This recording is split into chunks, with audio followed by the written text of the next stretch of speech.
सर्वांना नमस्कार. मागील व्हिडिओमध्ये आपण संपूर्ण श्री शिवमहापुराण या डॉक्टर ज्ञानेश्वर तांदळे लिखित ग्रंथातील पहिली संहिता विद्येश्वर संहितेच्या 1 ते 13 या अध्यायांचे वाचन केले. त्यामध्ये आपण भगवान शिवजींचे महात्म्य आणि लिंगाचे प्रगटीकरण याविषयी माहिती घेतली. या व्हिडिओमध्ये आपण पुढील अध्याय 14 ते 25 या अध्यायांचे वाचन करणार आहोत. या व्हिडिओमध्ये आपल्याला शिवजींची आराधना कशी करावी, ओमकार या प्रणवाचे महत्त्व, पार्थिव लिंगाचा, बिल्वपत्राचा आणि रुद्राक्षाचा महिमा याविषयी माहिती मिळेल. चला तर वाचनाला सुरुवात करूया. 14वा अध्याय. अग्नियज्ञ, देवयज्ञ आणि ब्रह्मयज्ञ. ऋषीजन सुतांना म्हणाले, आता आम्हास अग्नियज्ञ, देवयज्ञ, ब्रह्मयज्ञ आणि देवताचरणाचे महत्त्व या विषयाची माहिती सांगावी. सूत म्हणाले, महर्षीजन हो, ज्या पुरुषांनी गृहस्थाश्रम स्वीकारलेला आहे त्यांनी नित्याने सकाळी व सायंकाळी अग्नीमध्ये द्रवयुक्त हवन करावे. याला अग्नियज्ञ असे म्हणतात. ब्रह्मचारी पुरुषास समिधा देणे हा देखील अग्नियज्ञ होय. त्यांनी त्या समिधा अग्नीमध्ये हवन कराव्यात. जोपर्यंत अविवाहित आहोत तोपर्यंत ब्रह्मचर्य व्रताचे कडक पालन करावे. व्रताचे आमरण व जपाचे अनुष्ठान करावे. हा त्यांचा अग्नियज्ञ होय.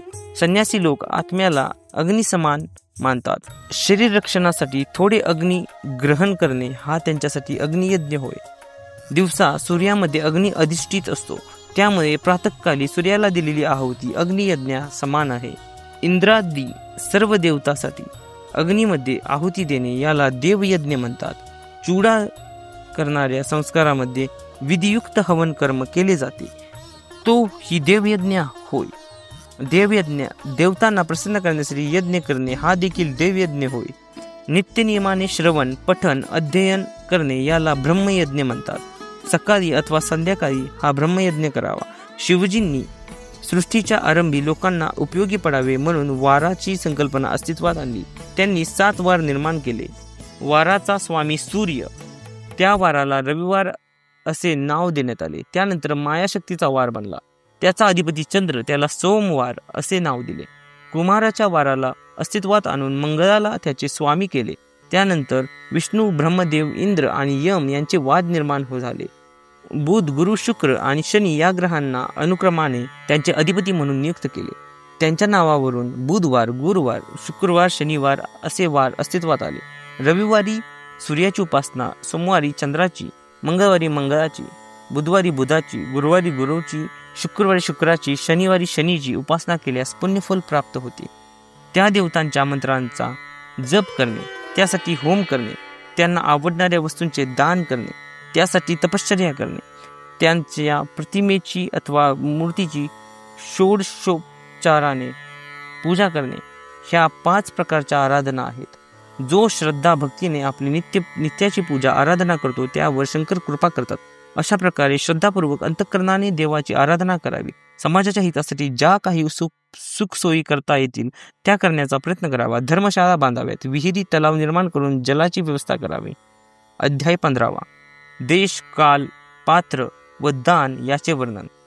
ऋषी म्हणाले, सूतजी, आपण आम्हाला देश, काल, पात्र यासंबंधी माहिती सांगा. सूत म्हणाले, मुनिजन हो, देवयज्ञासाठी आपले घर हेच योग्य स्थान आहे. आपल्या शुद्ध घरात केलेली पुण्यकर्मे उत्तम फलदायी होतात. तसेच पुण्य वृक्षांचा परिसर, देवालय, तीर्थस्नान, पवित्र नदी किनारा, समुद्रतट, पवित्र शिखर ही स्थाने अनुष्ठान करण्यासाठी योग्य आहेत. पण जेथे आपले मन अधिक रमते तेथे अनुष्ठान करावे.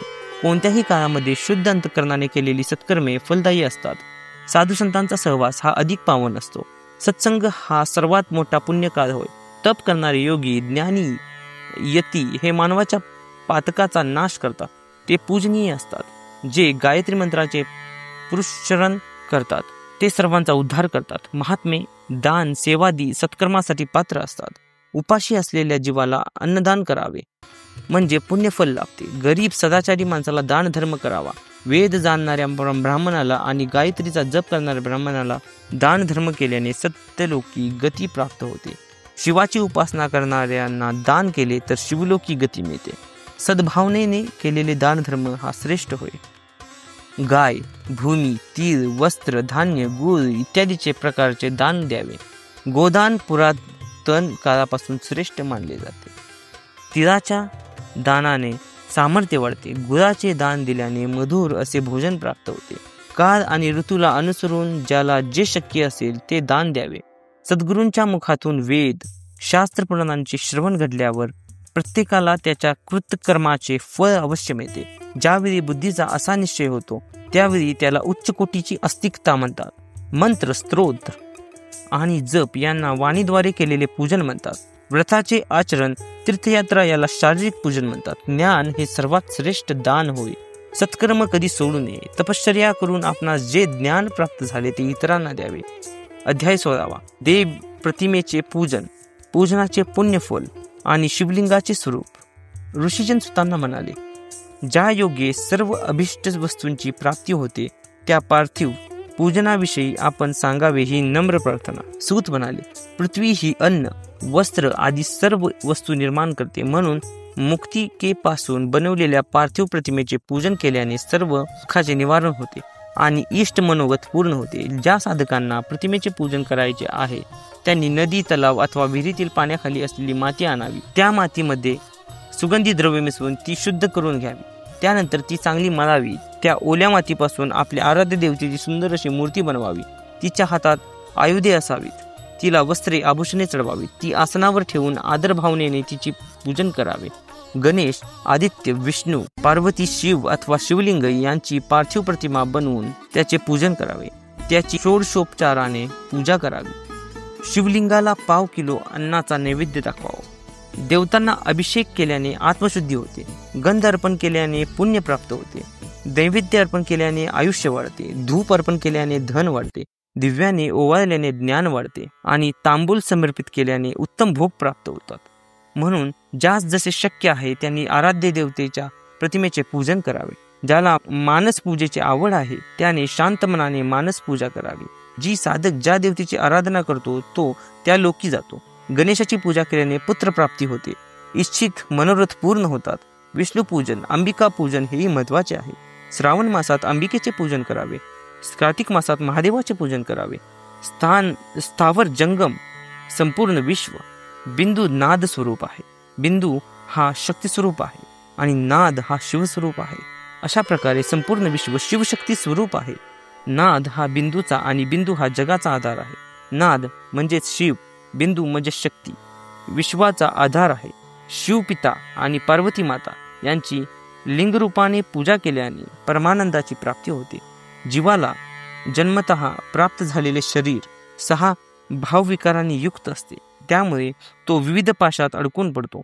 जन्म मृत्यू लोकी संसार चक्रातून ज्यांना सुटका हवावी असे वाटत असेल तर त्यांनी शिवजींना शरण जावे व नित्य शिवलिंगाचे पूजन करावे. अध्याय 17. प्रणवाचा महिमा, जपयोग, कर्ममाया, ज्ञानमाया, शिवलोक व शिवभक्तांचा सत्कार. ऋषीजन सुतांना म्हणाले, आपण आम्हाला षडलिंगाचे स्वरूप प्रणवाचे काय महात्म्य आहे ते कथन करावे. तसेच शिवभक्तांचा सत्कार केल्याने काय फळ प्राप्त होते याचे निरूपण करावे. सूत म्हणाले, महर्षींनो, ओमकारालाच प्रणव म्हणतात.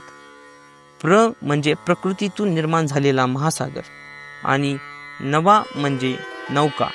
जीवाला भवसागरातून तारून नेणारी नौका म्हणजे प्रणव. जो मोक्षापर्यंत नेतो तो प्रणव.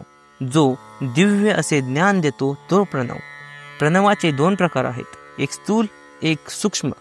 एकाक्षर स्वरूप ओम हा सूक्ष्म प्रणव आहे. ओम नमः शिवाय, नमः शिवाय या पंचाक्षरी मंत्राला स्थूल प्रणव म्हणतात. ओम हे सर्व साधनांचे सार आहे. म्हणून जीवनमुक्त पुरुष देखील देह ठेवेपर्यंत प्रणवाची साधना करतात. प्रणवाचा 9 कोटी जप केला तर मानवाचे अंतःकरण शुद्ध होते. पृथ्वी, आप, तेज, वायू आणि आकाश या पंचतत्वावर विजय मिळवता येतो. तपश्चर्या करण्यासाठी जप आवश्यक आहे. ओम नमः शिवाय असा जप करावा. आपल्या उपासनेचे स्थान निश्चित करावे. साधना करताना प्रमाणात भोजन घ्यावे, मौन पाळावे. साधना वाढेल तसतसे हृदय शुद्ध होत जाईल. जप करताना शंकराच्या स्वरूपाचे चिंतन मनामध्ये करावे. त्याच्या जटेतून गंगा प्रगट होत आहे. त्यांच्या भाळावर चंद्रकोर दिसत आहे. त्यांच्या वाम अंकावर भगवती उमा आहे. मुनिजन हो, आता तुम्हाला कर्ममाया व ज्ञानमाया याविषयी माहिती सांगणार आहे. मा म्हणजे लक्ष्मी, या म्हणजे यात अर्थात प्राप्त होणे. या लक्ष्मीमुळे कर्मयोग प्राप्त होतात, म्हणून तिला माया किंवा कर्ममाया म्हणतात. तिच्यामुळे ज्ञान भोग प्राप्त होतात, म्हणून तिला माया किंवा ज्ञानमाया म्हणतात. कर्मलोकामध्ये जन्म, मृत्यू, अहंकार हे सर्व आहे आणि ज्ञानलोकामध्ये हे काही नाही. तेथे अक्षय मोक्ष, सुख आणि विनम्रता आहे.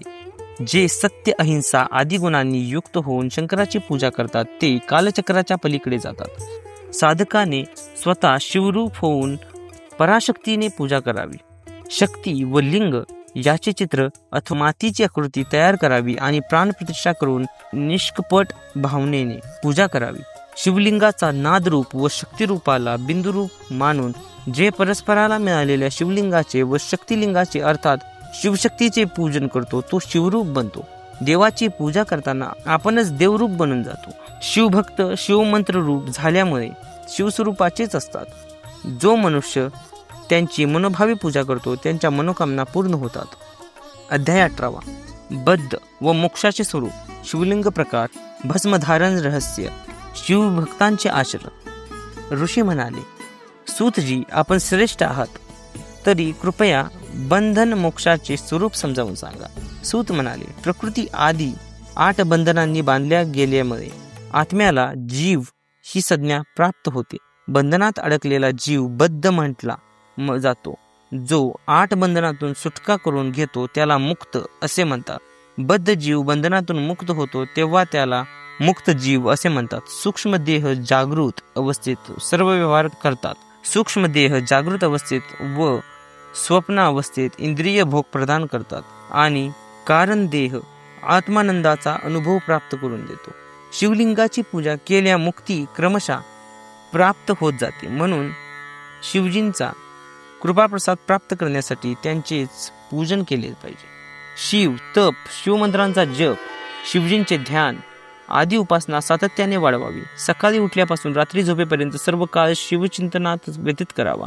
तो अंती शिवजींना प्राप्त होतो. पृथ्वीवर 5 प्रकारची लिंगे आहेत.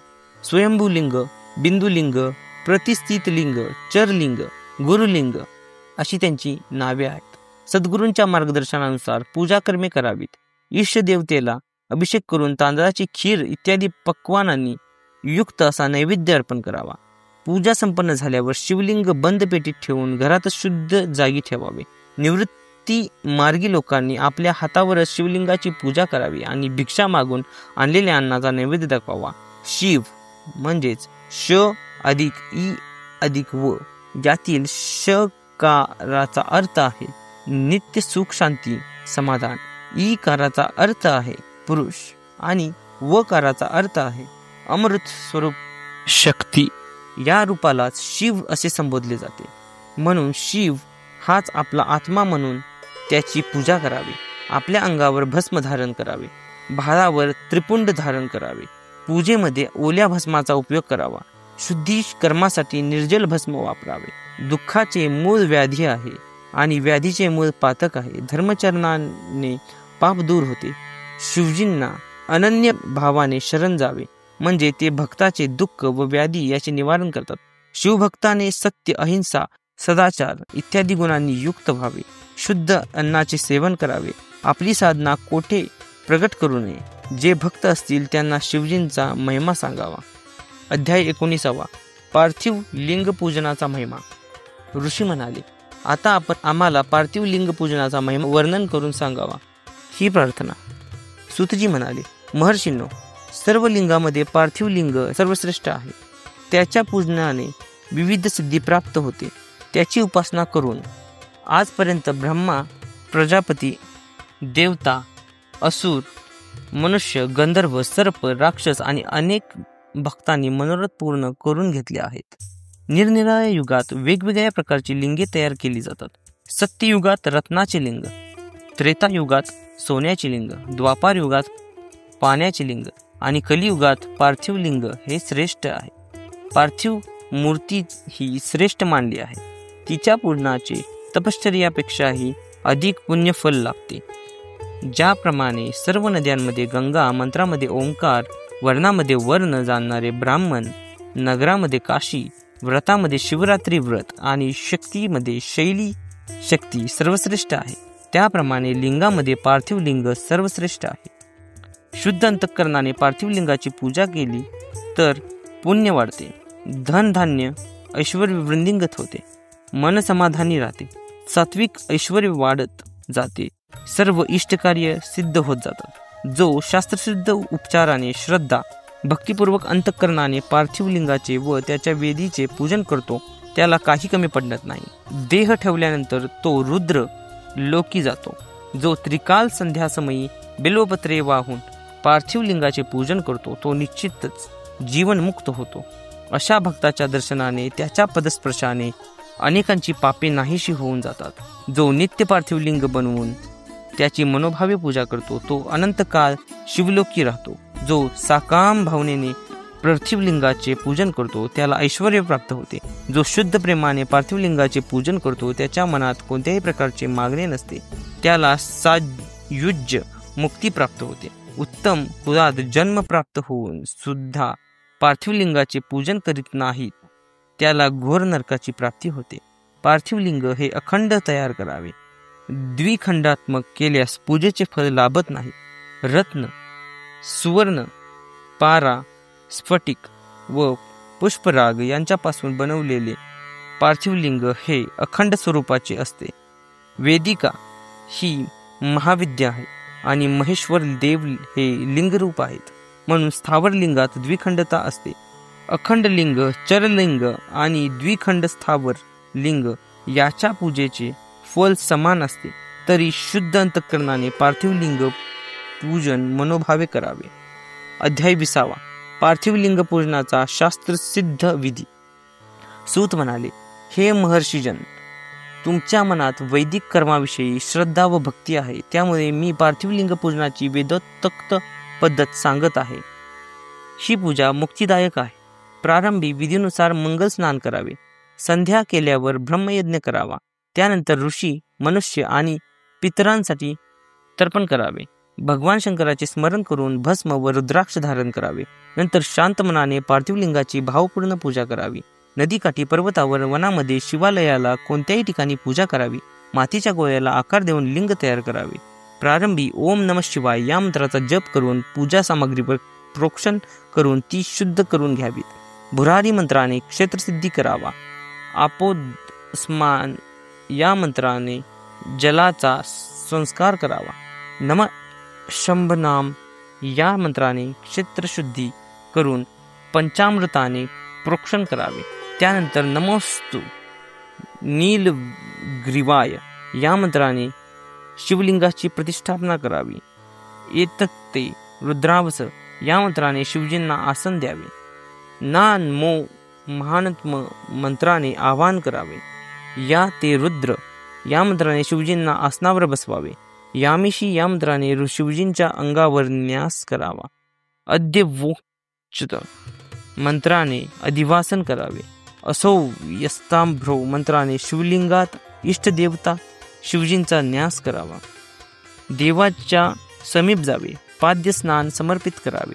रुद्र गायत्रीने अर्घ्य द्यावे. महामृत्युंजय मंत्राने आचमनीय द्यावे. दुधाने स्नान घालावे. दह्याने स्नान घालावे. साजूक तुपाने स्नान घालावे.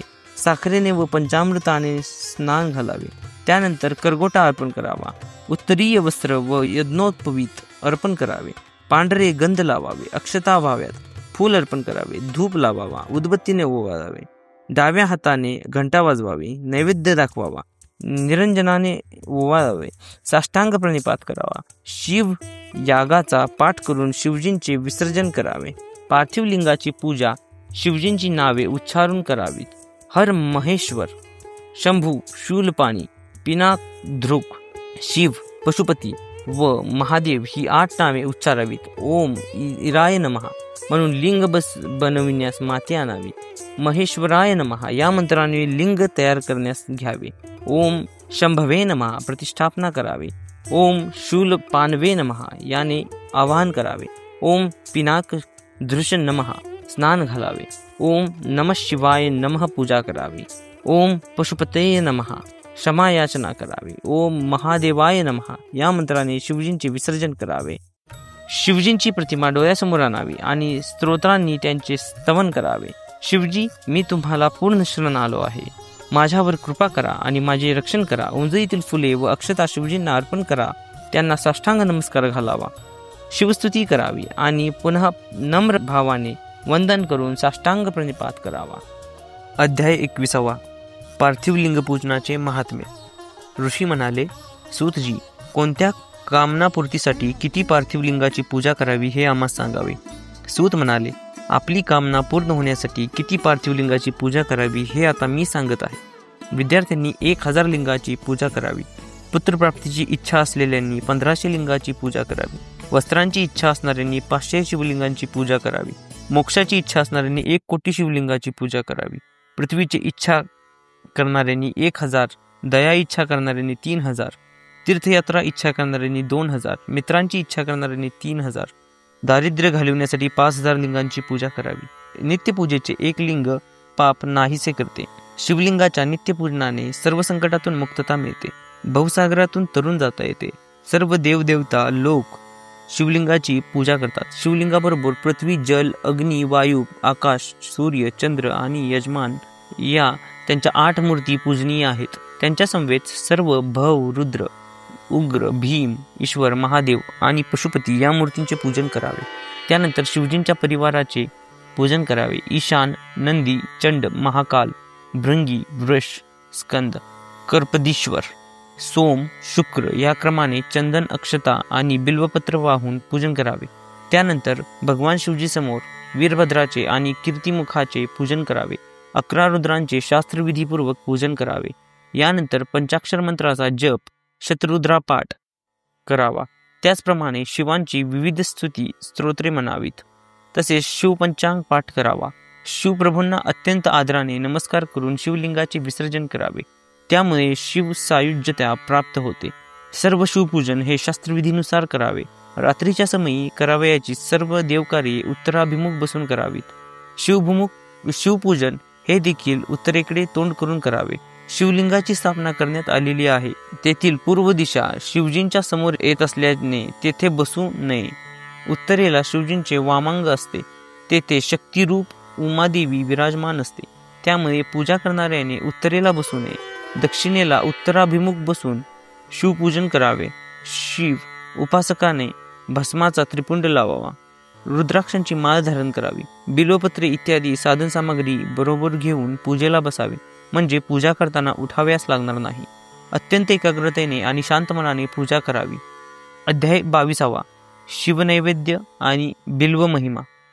ऋषीसुतांना म्हणाले, भगवान शिवजींचा नैवेद्य ग्रहण करू नये असे आम्ही ऐकले आहे. तरी शास्त्र काय सांगते ते आपण आम्हाला सांगावे. तसेच बिल्वपत्राचा महिमा वर्णन करून सांगावा. सूत म्हणाले, अनेक जण शिवव्रताचे पालन करतात म्हणून तुम्हाला सर्व गोष्टी सांगणार आहे. त्या एकाग्रतेने श्रवण करा. शिवजींचा नैवेद्य अवश्यही भक्षण करावा. शिवनैवेद्य जरी प्रसन्नतेने पाहिला तरी अनेक पापे नाहीशी होतात आणि जर प्रत्यक्ष श्रद्धाभावनेने खाल्ला तर पाप नाहीसे होते आणि निश्चित पुण्यही वाढते. शिवजींचा नैवेद्य ग्रहण केल्याने शिवसायुज्यता प्राप्त होते. ज्या घरामध्ये शिवजींना नित्य नैवेद्य दाखवला जातो ते घर अत्यंत पवित्र बनते. शिवजींचे स्मरण करून नैवेद्य ग्रहण करावा. जो मनुष्य शिवजींचा नैवेद्य अग्राह्य मानतो, खात नाही, तो महापातकी समजावा. ज्यांनी परमेश्वराने शिवदीक्षा घेतली आहे अशा शिवभक्तासाठी हा नैवेद्य जणू काही महाप्रसादच आहे. ज्यांनी अन्य देवतेच्या उपासनेची दीक्षा घेतलेली आहे आणि त्यांना शिवभक्ती ही प्रिय आहे त्या सर्व भक्तांना शालिग्राम लिंग, रसलिंग, केशरलिंग, स्फटिकलिंग, रत्नलिंग या सर्वांमध्ये आणि सर्व ज्योतिर्लिंगामध्ये विराजमान असलेल्या भगवान शिवलिंगाच्या नैवेद्याचा लाभ झाला तर तो नैवेद्य ग्रहण केल्यामुळे त्यांना चंद्रयान व्रताएवढे पुण्यफल प्राप्त होते. जो मनुष्य शिवलिंगाला शास्त्रविधीपूर्वक स्नान घालतो आणि स्नानाच्या जलाने 3 वेळा आचमन करतो, त्याची कायिक, वाचिक आणि मानसिक अशी त्रिविध पापे ताबडतोब नाहीशी होतात. बिल्ववृक्ष महादेवाच रूप आहे. देवतांनी देखील त्याची स्तुती केलेली आहे. सर्व लोकांमध्ये एवढी प्रसिद्ध पुण्यतीर्थे मानली आहेत ती बेलाच्या मुळामध्ये सूक्ष्म रूपाने निवास करतात. जो पुण्यवान मनुष्य बेलाच्या मुळाशी लिंगस्वरूप अविनाशी महादेवाचे पूजन करतो तो निश्चितच शिवपदाला प्राप्त होतो. जो बिल्ववृक्षाखाली आपल्या मस्तकावर जलाचे सिंचन करतो त्याला तीर्थामध्ये स्नान केल्याचे पुण्यफल प्राप्त होते. जो गंध आणि फुलांनी बिल्व मुळाचे पूजन करतो त्याला सुख, शांती, संतती प्राप्त होते. बिल्वमुळाशी दीप प्रज्वलित करावा. बिल्ववृक्षाखाली जो शिवभक्ताला भक्ती भावनेने भोजन देतो त्याला अनेक प्रकारचे पुण्यफल लाभते. पूजेनंतर शिवलिंग बंद पेटीत ठेवून घरात शुद्ध स्थानी ठेवावे. अध्याय 23. शिव नामाचा महिमा. ऋषी म्हणाले, सूतजी, आपणास नमस्कार. आपण आम्हाला शिवनामाचा महिमा सांगावा. सूत म्हणाले, शिवजींची जे उपासना करतात ते खरोखर धन्य धन्य आहेत. त्यांच्या संपूर्ण कुळाचा उद्धार होतो. मुखातून शिवनामाचा उच्चार झाला तर अनेक पापांचा नाश होतो. खरोखर शिवनामाचा महिमा अगाध आहे. पाप कर्मामुळे अनेक प्रकारची फळे प्राप्त होतात. त्या सर्व पापी फळांचा नाश शिवनामामुळे होतो. शिवनामास गंगा म्हणतात. या गंगेमध्ये आजपर्यंत अनेक लोक परमपवित्र झाले. सातत्याने जो शिवनामाचा उच्चार करतो तोच ज्ञानी, तोच योगी, तोच परमपवित्र. जगात असे कोणतेही पाप नाही की जे शिवनामामध्ये नष्ट होत नाही. शिवनामरूपी नौकेत जे कोणी बसतात ते भवसागर सहजपणे पार करतात. शिवनाम हे अमृत आहे. त्याचे अवश्यही सेवन करावे. जन्मोजन्मीचे पुण्य ज्याने जमविले असते त्याला शिवनामाची प्राप्ती होते. पुरातन काळापासून शिवनामाचा महिमा अनेक ऋषीमुनींनी वर्णन केला आहे. शुद्ध अंतःकरणाने व निस्वार्थ भावनेने शिवनाम जपावे. अध्याय 24. भस्म महिमा व तो धारण करण्याचा विधी. शंकराची उपासना करणाऱ्यांना भस्म धारण विधी ही मंगलकारक आहे. 2 प्रकार, एक महाभस्म व स्वल्प भस्म. वैदिक मंत्राचा उच्चार करून भस्म धारण करावे. अग्निहोत्रातील भस्माने त्रिपुंड काढावा. भस्मामध्ये जलाचे मिश्रण करून संपूर्ण शरीरावर भस्म धारण करावे. जो मनुष्य परमश्रद्धेने भस्मलेप व त्रिपुंड धारण करत नाही त्याला शिवज्ञानाची प्राप्ती होत नाही. भस्म धारण केल्याने भस्माचे जितके कण शरीरावर प्रवेश करतात त्याने तेवढी शिवलिंगे धारण केली आहेत असे समजावे. भस्मामुळे आरोग्य व आयुष्य याची वाढ होते. भस्म अंगावर धारण केले तर त्याच्या 3 रेषांवर 9 देवता वास करत असतात. पहिल्या रेषेवर प्रणवातीत आकार, ग्रह्यपत्य, अग्नी, पृथ्वी, धर्म, रजोगुण, ऋग्वेद, क्रियाशक्ती, प्रातसवन आणि महादेव या देवता असतात. त्याच्या दुसऱ्या रेषेवर प्रणवातील आकार, दक्षिणाग्नी, आकाश, सत्वगुण, यजुर्वेद, मध्यदिन, सवन, इच्छाशक्ती, अंतरात्मा व महेश्वर या 9 देवता वास करतात. त्याच्या तिसऱ्या रेषेवर प्रणवातील मकार, आहवनीय अग्नी, परमात्मा, तमोगुणा, द्युलोक, ज्ञानशक्ती, सामवेद, तृतीय सवन व शिव या 9 देवता अधिष्ठित असतात. मानवाने देश कालादिकांचा विचार करून भस्म आमंत्रित करावे. सर्वांगास भस्म लावावे. शक्य असेल तर त्रिपुंड काढावा. शिवजीचे स्मरण करावे. नमः शिवाय मंत्र म्हणावा. अध्याय 25. रुद्राक्ष महिमा. सूत म्हणाले, शौनकजी, मी रुद्राक्षाचा महिमा सांगणार आहे, तरी एकाग्रतेने श्रवण करावा. रुद्राक्ष हे परमपवित्र असून ते शिवजींना अत्यंत प्रिय आहे. रुद्राक्षाच्या दर्शनाने, त्याला स्पर्श केल्याने व त्यावर जप केल्याने सर्व प्रकारची पापे नष्ट होतात. पूर्वी श्री शंकरांनी पार्वतीला रुद्राक्षाचा महिमा सांगितला. एके दिवशी लीलावश होऊन मी डोळे उघडले. माझ्या डोळ्यातून अश्रू खाली पडले. त्याच्यापासून रुद्राक्ष नावाचा वृक्ष निर्माण झाला. त्या वृक्षावरील रुद्राक्षे मी विष्णू भक्तांना आणि सर्वांना दिली. त्यानंतर मी भूलोकी रुद्राक्षाचे वृक्ष निर्माण केले. तेव्हापासून याचा महिमा वाढला. पांढरी, लाल, पिवळी आणि काळी अशी 4 प्रकारची रुद्राक्षे आहेत. रुद्राक्षे आकाराने जसजसे लहान होत जाते तसतसे ते अधिक फल देणारे होते. मोठ्या रुद्राक्षापेक्षा लहान रुद्राक्ष अधिक फलदायी असते. रुद्राक्ष आपल्या शरीरावर धारण करावे. संन्यासी लोकांनी प्रणवाचा उच्चार करून रुद्राक्ष धारण करावे. रुद्राक्ष धारण करणाऱ्या माणसाने पूर्ण शाकाहारी राहून कोणत्याही व्यसनाच्या अधीन राहू नये.